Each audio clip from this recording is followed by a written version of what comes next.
Hello friends, exam hall के YouTube channel में आप सभी लोगों का स्वागत है। जितने भी विद्यार्थी क्लास 10th में हैं और यूपी बोर्ड 2026 में हिंदी की तैयारी कर रहे हैं, उन सभी विद्यार्थियों के लिए ये वीडियो काफ़ी इम्पॉर्टेंट होने वाला है। ठीक है, इस वीडियो में हम लोग क्या पढ़ेंगे? सबसे महत्वपूर्ण प्रश्न। ठीक है, क्या पढ़ेंगे? सबसे महत्वपूर्ण प्रश्न, यानी जो कि आपके बोर्ड एग्जाम में मतलब क्वेश्चन वो आ सके, संभावना हो वहाँ पे। ठीक है, तो हिंदी में क्या करना होगा आपको? 95% जो है आपको पार करना होगा। क्या करना होगा हिंदी में? क्योंकि आप अपनी पढ़ाई को जो है अच्छे से आप लोग करेंगे तो ये 95% तो कुछ भी नहीं है, आप 100 आउट ऑफ 100 पार कर सकते हैं। ठीक है, और इस वीडियो हम लोगों क्या पढ़ेंगे? 20 महत्वपूर्ण बहुविकल्पीय प्रश्न पढ़ेंगे। ठीक है, जो कि आपके बोर्ड एग्जाम में 20 नंबर का जो है एमसीक्यू क्वेश्चन आएगा, और वो एमसीक्यू क्वेश्चन आपके लिए बहुत ज़्यादा इम्पॉर्टेंट होता है। तो चलिए वीडियो को बिना देर करते हुए वीडियो को स्टार्ट करते हैं। तो यहाँ पर आप लोग देख सकते हो, ये दिया गया आपका क्वेश्चन नंबर पहला, यानी प्रश्न नंबर पहला कह रहा है क्या आवारा मसीहा किसकी रचना है? रचना बहुत ज़्यादा इम्पॉर्टेंट है, तो यहाँ पर ट्रिपल स्टार आप बना सकते हैं। ठीक है, क्या बना लीजिए? Triple star. तो देखिए इसमें पूछा गया है आवारा मसीहा किसकी रचना है, यानी किसने की इसकी रचना। ठीक है, ऑप्शन नंबर ए में दिया गया राम वृक्ष बेनीपुरी। ठीक है, ऑप्शन नंबर बी में क्या दिया गया? रांगे राघव दिया गया है। ऑप्शन नंबर सी में क्या दिया गया है? तो विष्णु प्रभाकर दिया गया। और ऑप्शन नंबर डी में क्या दिया गया? तो महादेवी वर्मा दिया गया है। ठीक है, तो देखिए आवारा मसीहा जो रचना है, ठीक है, आवारा मसीहा जो रचना है आपकी, इसकी जो रचयिता हैं, यानी कि जिन्होंने रचना की, उनका नाम क्या है? विष्णु प्रभाकर नाम है, जो कि ऑप्शन नंबर सी में दिया गया है भाई। और ये रचना बहुत ज़्यादा इम्पॉर्टेंट भी है, तो इसको याद करके रखिएगा आप लोग। ठीक है, चलिए अब हम लोग बात करते हैं क्वेश्चन नंबर यहाँ पर दूसरे को। यहाँ पर आप लोग देख सकते हो, ये दिया गया है आपका क्वेश्चन नंबर दूसरा, और क्वेश्चन नंबर दूसरे में आपसे कह क्या रहा है कि मदीराम किस युग के कवि हैं? ये भी महत्वपूर्ण क्वेश्चन है। ठीक है, तो मतीराम जो है, मतीराम किस युग के कवि हैं? ऑप्शन नंबर ए में दिया गया है क्या? आधुनिक काल के। ऑप्शन नंबर बी में दिया गया आदि काल के। और ऑप्शन नंबर सी में क्या दिया गया है? भक्ति काल के। और ऑप्शन नंबर डी में क्या दिया गया है? तो रीति काल के दिया गया है। ठीक है, तो देखिए मतीराम जो है वो रीति काल के कवि हैं, जो कि बहुत ज़्यादा इंपॉर्टेंट रचना है, तो इसको आप लोग नोट करके रख लीजिएगा। ठीक है, अगला क्वेश्चन हमारा है क्या? क्वेश्चन नंबर तीसरा, दीप शिखा किसकी रचना है? आई होप आप सभी को पता होगा। ठीक है, तो दीप शिखा जो रचना है ये महादेवी वर्मा की रचना है, जो कि इम्पोर्टेंट रचना है। ठीक है, तो चलिए बढ़ते हैं अपने नेक्स्ट क्वेश्चन की ओर, यानी क्वेश्चन नंबर चौथा। क्वेश्चन नंबर 4 में क्या दिया गया? आचार्य रामचंद्र शुक्ल किस युग के लेखक हैं? ये भी क्वेश्चन जो है बहुत ज़्यादा इम्पोर्टेंट है। ठीक है, इम्पोर्टेंट क्वेश्चन हम बता देंगे आपको कौन सा इम्पोर्टेंट है, कौन सा नहीं है। ठीक है, तो आचार्य रामचंद्र शुक्ल किस युग के लेखक हैं? तो ये हैं शुक्ल युग के लेखक। अगर आप यहाँ पे इनका नाम पढ़िएगा तो आचार्य रामचंद्र शुक्ल, शुक्ल यहाँ पे देखिए लिखा है, और शुक्ल से याद कर लीजिएगा, शुक्ल युग के लेखक हैं। ठीक है, चलिए बढ़ते हैं अपने नेक्स्ट क्वेश्चन की ओर। यहाँ पर आप लोग देख सकते हैं अपना अगला क्वेश्चन, जिसमें बोल क्या रहा है? अनाम दास का पोथा उपन्यास किसकी रचना है? ठीक है, यानी अनाम दास का पोथा जो रचना है वो किसकी है? ऑप्शन नंबर ए में दिया गया है Jaishankar Prasad. Option number B में दिया गया है महादेव वर्मा।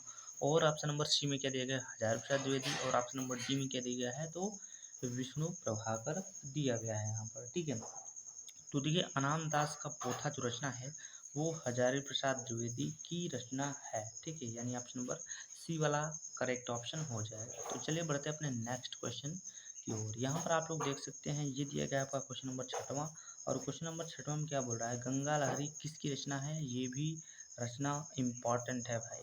क्या है? इम्पॉर्टेंट है, तो इस रचने को आप अच्छे से नोट कर लीजिएगा। तो देखिए यहाँ पर आप पूछा क्या है? गंगा लहरी जो रचना है वो किसकी है? तो ऑप्शन नंबर ए में दिया गया है पद्माकर की। ऑप्शन नंबर बी में क्या दिया गया है? बिहारी की। और ऑप्शन नंबर सी में क्या दिया गया है? भूषण की। और ऑप्शन नंबर डी में क्या दिया गया है? मतीराम की। तो गंगा लहरी जो रचना है वो पद्माकर की रचना है, जो कि बहुत ज़्यादा इम्पॉर्टेंट रचना है। ठीक है, तो इसको आप स्टार लगा के यहाँ पर नोट करके इसको अच्छे से याद कर लीजिएगा। तो चलिए बढ़ते अपने नेक्स्ट क्वेश्चन की ओर। तो यहाँ पर आप लोग देख सकते हो, ये दिया गया आपका क्वेश्चन नंबर 7वां, और क्वेश्चन नंबर 7 में क्या बोल रहा है, रामचंद्रिका किसकी रचना है। ऑप्शन नंबर ए में दिया केशवदास, ऑप्शन नंबर बी में क्या दिया गया बिहारी लाल, और ऑप्शन नंबर सी में क्या दिया है घनानंद, ऑप्शन नंबर डी में क्या दिया है तो भूसर दिया गया है। ठीक है,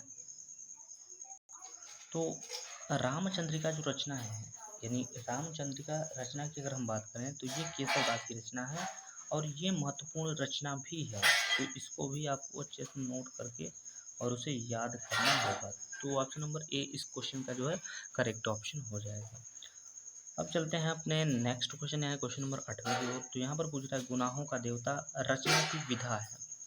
विधा का मतलब ये होता है जैसे उपन्यास होता है, ठीक है, एकांकी होता है, नाटक होता है, कहानी होता है, संस्मरण होता है, इस सभी को हम क्या बोलते हैं, विधा बोलते हैं, यानी कि इस विधा में रचना उन्होंने की है। तो गुनाहों का देवता जो रचना है, सबसे पहले आप लोग कमेंट बॉक्स में बताइएगा ये किसकी रचना है, उसके बाद इस क्वेश्चन पे आप पिक करिएगा। ठीक है, तो देखिए गुनाहों का जो देवता ये रचना है, ये एक उपन्यास विधा की रचना है। उपन्यास विधा जो रचना है वो ऑप्शन नंबर बी में दिया गया, तो ऑप्शन नंबर बी इस क्वेश्चन का करेक्ट ऑप्शन हो जाएगा। तो चलिए अब देखते हैं अपना क्वेश्चन नंबर 9वां। ठीक है, क्वेश्चन नंबर 9 में आपसे पूछ कह रहा है कि हंस पत्रिका के संपादक थे। तो ऑप्शन नंबर ए में दिया गया Munshi Premchandra, option number B में क्या दिया गया है जयशंकर प्रसाद, सी में दिया गया सूर्यकांत त्रिपाठी निराला, और डी में क्या दिया गया तो महादेवी वर्मा दिया गया है।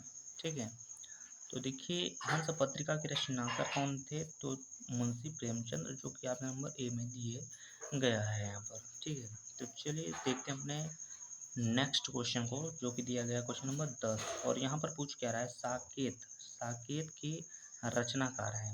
ऑप्शन नंबर ए में दिया गया जयशंकर प्रसाद, बी में दिया गया महादेवी वर्मा, सी में क्या दिया गया मैथिली शरण गुप्त, और डी में क्या दिया गया है तो भगवती चरण वर्मा दिया गया है। ठीक है, तो साकेत जो है ये भी रचना बहुत ज़्यादा इम्पोर्टेंट है, तो इसको आप लोगों को अच्छे से लिखना है और याद करना है। ठीक है, तो ये साकेत जो रचना है वो मैथिली शरण गुप्त के द्वारा रचा गया है। इनकी कई रचनाएं बहुत ज़्यादा इंपॉर्टेंट होती हैं, जो कि आपको याद रखना है, तो इनकी काफ़ी रचनाओं को आप लोग पढ़ लीजिएगा। ठीक है, तो चलिए अब देखते हैं यहाँ पर क्वेश्चन नंबर 11, जो कि दिया गया रस मीमांसा। ये तो भाई V V I M P में लिख लीजिए, V I M P question.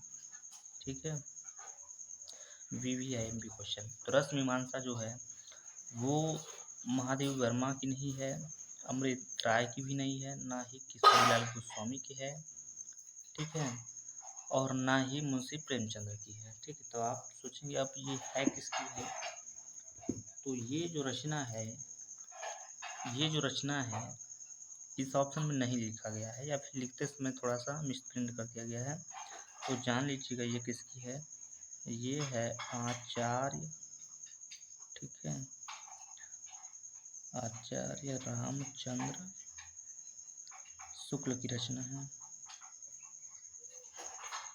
ठीक है, तो आचार्य रामचंद्र शुक्ल की रचना कौन सा है, रस मीमांसा, जो कि बहुत ज़्यादा इंपॉर्टेंट है, इसको आप लोग अच्छे से याद कर लीजिएगा। ठीक है, चलिए यहाँ पर अब देखते हैं अपने नेक्स्ट क्वेश्चन, यानी क्वेश्चन नंबर 12 को। यहाँ पर आप लोग देख सकते हो, यहाँ पर दिया गया क्वेश्चन नंबर 12 में क्या पूछ रहा है, तीसरा सप्तक कब प्रकाशित हुआ। ठीक है, तो देखिए तार सप्तक का जो संपादन हुआ था सबसे पहले, वो हुआ था 1943 में। ठीक है, 1943 में हुआ था। उसके बाद दूसरा हुआ था 1908, इसके 8 साल बाद 1951 में। ठीक है, ये पहला तार सप्तक का प्रकाशन है, ये दूसरा तार सप्तक का प्रकाशन है। तो तीसरा कब हुआ था भाई, ठीक है, ये 51 यहाँ पर लिखिएगा, 1951। और जो तीसरा हुआ था फिर 8 साल बाद, यानी 1959 में हुआ था। तो सब में 8-8 साल का गैप है। अगर आपको ये वाला पता चल जाएगा, बाकी आप दो पता कर सकते हैं। तो यहाँ पर हमसे पूछा तीसरा सप्तक, तो 1959, यानी ऑप्शन नंबर डी इस क्वेश्चन का करेक्ट ऑप्शन हो जाएगा। चलिए यहाँ पर देखते हैं अपने नेक्स्ट क्वेश्चन, यानी क्वेश्चन नंबर 13 को। क्वेश्चन नंबर 13 में आपसे क्या पूछ रहा है कि महादेव वर्मा किस युग की कवयित्री हैं। तो महादेव वर्मा जो है वो छायावाद युग की कवयित्री हैं, तो ऑप्शन नंबर सी इस क्वेश्चन का करेक्ट ऑप्शन हो जाएगा। तो चलिए अब हम लोग देखते हैं क्वेश्चन नंबर 14 को। तो यहाँ पर आप लोग का है, यहाँ पर क्वेश्चन नंबर 14, क्वेश्चन नंबर 14 में क्या पूछ रहा है कि उपदेश शब्द में प्रयुक्त उपसर्ग है। आई होप आप सभी को उपसर्ग तो पता होता है, पता होगा ही, ठीक है। उपसर्ग वे शब्द होते हैं जो शब्द के प्रारंभ में जुड़ते हैं। जैसे कि यहाँ पर एक शब्द है, यहाँ पर क्या देश, और देश के आगे क्या लगा है, उप लगा है, तो यही उप क्या हो गया, इसका उपसर्ग हो गया। तो उप दिया गया ऑप्शन नंबर सी में, तो ऑप्शन नंबर सी इस क्वेश्चन का करेक्ट ऑप्शन हो जाएगा, ठीक है। तो देखिए यहाँ पर देखते हैं क्वेश्चन नंबर 15। क्वेश्चन नंबर 15 में क्या दिया, नेत्र नयन लोचन आदि कहलाते हैं। क्या कहलाते हैं भाई, तो पर्यायवाची, विलोम, तत्सम, तद्भव। तो देखिए नेत्र नयन लोचन ये सभी आँख का पर्यायवाची है, तो इसलिए हम इसे क्या बोलेंगे भाई, पर्यायवाची शब्द है ये, क्या है, पर्यायवाची। तो ऑप्शन नंबर ए इस क्वेश्चन का करेक्ट ऑप्शन हो जाएगा। तो देखिए अब यहाँ पर क्वेश्चन नंबर 16 का, क्वेश्चन नंबर 16 में क्या बोल रहा है, महत्व में कौन सा प्रत्यय है। तो प्रत्यय क्या होता है भाई, जो शब्द के पीछे जुड़ता है। जैसे यहाँ पर लिखा है क्या, मह प्लस में तो हो गया क्या, महत्व। तो इसमें क्या जुड़ा है, तो प्रत्यय जुड़ा है, तो ऑप्शन नंबर सी इस क्वेश्चन का करेक्ट ऑप्शन हो जाएगा। तो चलिए अब हम लोग देखते हैं क्वेश्चन नंबर 17 को। यहाँ पर देख सकते हैं ये दिएगा आपका क्वेश्चन नंबर 17, और क्वेश्चन नंबर 17 में क्या बोला है, करुण रस का स्थायी भाव बहुत ज़्यादा इंपॉर्टेंट है, और ये कन्फर्म है कि आएगा ही आएगा। तो करुण रस का स्थायी भाव क्या होता है, शोक होता है। तो ऑप्शन नंबर ए इस क्वेश्चन का करेक्ट ऑप्शन हो जाएगा। यहाँ पर आप लोग देख सकते हो ये दिया गया आपका क्वेश्चन नंबर 18। क्वेश्चन नंबर 18 में क्या बोल रहा है, नेत्र मानो कमल है में अलंकार है। तो इसमें होगा उत्प्रेक्षा अलंकार। अब आप पूछेंगे कैसे उत्प्रेक्षा अलंकार होगा, तो देखिए जब जहाँ पर मनो, मानो, जानो, मनहु, जनहु ये सब लिखा होता है, तो वहाँ तो उत्प्रेक्षा अलंकार होता है, ठीक है। चलिए अब हम लोग देखते हैं यहाँ पर क्वेश्चन नंबर 19 को, और क्वेश्चन नंबर 19 में दिया क्या गया भाई, कह रहा है कि सुनी केवट के बैन प्रेम लपेटे अटपट, ठीक है, और पिसे करना एन चितई जान की लखन तनु, इन पंक्तियों में कौन सा छंद है। ऑप्शन नंबर ए में दिया गया चौपाई, रोला, सोरठा या फिर दोहा दिया गया है। तो ये चार ऑप्शन में से आपको बताना है। तो फिलहाल ये क्वेश्चन का जो करेक्ट ऑप्शन हो जाएगा वो हो जाएगा सोरठा। अब मात्रा से भी बनाकर यहाँ पर कंफर्म कर सकते हैं। तो चलिए इस वीडियो का हम लोग लास्ट क्वेश्चन देखते हैं। तो ये है इस वीडियो का लास्ट क्वेश्चन, यानी क्वेश्चन नंबर 20। क्वेश्चन नंबर 20 में क्या बोल रहा है, समझिएगा। संभव है आज वर्षा हो, ठीक है, अर्थ के आधार पर वाक्य का भेद बताइए, ठीक है। यानी आपको इसको पढ़ना है और उसी के आधार पे आपको आंसर को बताना है। यानी संभव है, यानी कि संभव का मतलब होता है संदेह, ठीक है। यानी संदेह है कि भाई आज वर्षा हो सकती है, नहीं भी हो सकती है, लेकिन संदेह है।